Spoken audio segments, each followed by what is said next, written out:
ભારત, જય હિન્દ।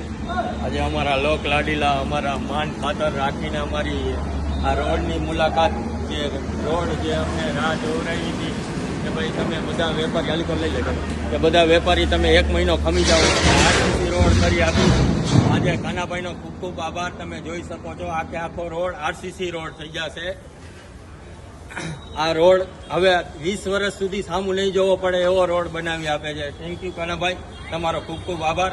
કાનાભાઈ કઈ કહેશે બે શબ્દ? હું ડૉક્ટર મહેશ્વરી, વસંત પ્લોટ મેઇન રોડ ઉપર મારું છેલ્લા 50 વર્ષથી ક્લિનિક છે। આવો રોડ મોરબીમાં 50 વર્ષમાં પહેલો બને છે અને એલએનટી વાળા હાઈવે બનાવે એના કરતાં પણ સારું છે।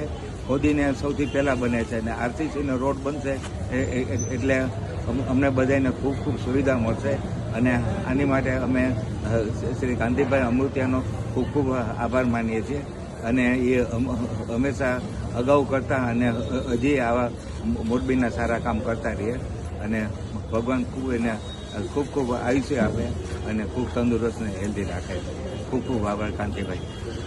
અત્યારે જે જવાપર મેન રોડ એટલે વર્ષોથી આપણે ઉપર એમનો પટા કરતા આવતા હતા, પછી પટા થાય 6 મહિને તૂટી જાય એટલે એક નિર્ણય લીધો છે કે આ રોડ અમુક 30-40 વર્ષનું જોવું ન પડે અને જે રોડ અહીંથી 4 થી 5 ઇંચ નીચો થાય એટલે ભવિષ્યમાં પછી માનો કે બીજા 50 વર્ષ સુધી, માનો કે આજે 50-60 વર્ષ પહેલાં આ રોડ કર્યો છે એ પછી અત્યારે આરસીસી ખોદીને 2 ફૂટ અને અંડરગ્રાઉન્ડ બધું લાઇટનું ગટર કેબલ એની એક લિંક કરી નાખશે એટલે લિંકમાં બધા કેબલ વયા જાય એટલે ભવિષ્યમાં બારે ટ્રાફિકની સમસ્યા ઓછી થાય।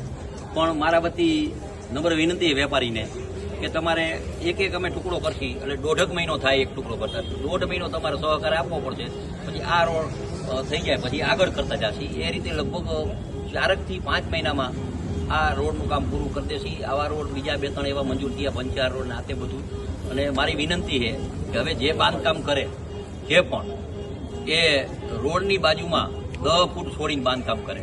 ખોટી રીતે અમારે રાજકીય તમને તમારા દુશ્મન કરવા નોટિસ દેવી, પોતાના વાહન પોતાની જગ્યામાં રહીએ તો ટ્રાફિકની સમસ્યા ઓછી થાય। એટલે નંબર વિનંતી છે કે કોઈ પણ અમે કોઈ બિલ્ડરને ના નથી પાડતા। હમણાં બિલ્ડર એસોસિએશનના પ્રમુખ હારે પણ મારે વાત થઈ, એ પણ એકાદા મહિનામાં મિટિંગ બોલાવીને કરે કે એક પ્લોટ કોઈ 4000 ફૂટનો પ્લોટ લીધો હોય તો એમાં બંગલામાં એક જ ભાઈ જતા હોય, બહુ તો 4 જતા હોય, એના ઉપર 5 માળ કરી નાખો પછી એના વાહન ક્યાં રહીએ, રોડ ઉપર ન રહીએ અને ખોટા પોલીસને ટ્રાફિકની તમારા વાહન પકડી જાય। એટલે મારી નમ્ર વિનંતી છે કે જે પણ બાંધકામ કરે એ નીતિ નિયમથી સારી રીતે પ્રજાને હેરાન ન થાય એવું પણ બાંધકામ કરે એવી મારી કડક સૂચના છે। ભારત માતા કી, ભારત માતા કી, જય શ્રી રામ, જય જય શ્રી રામ।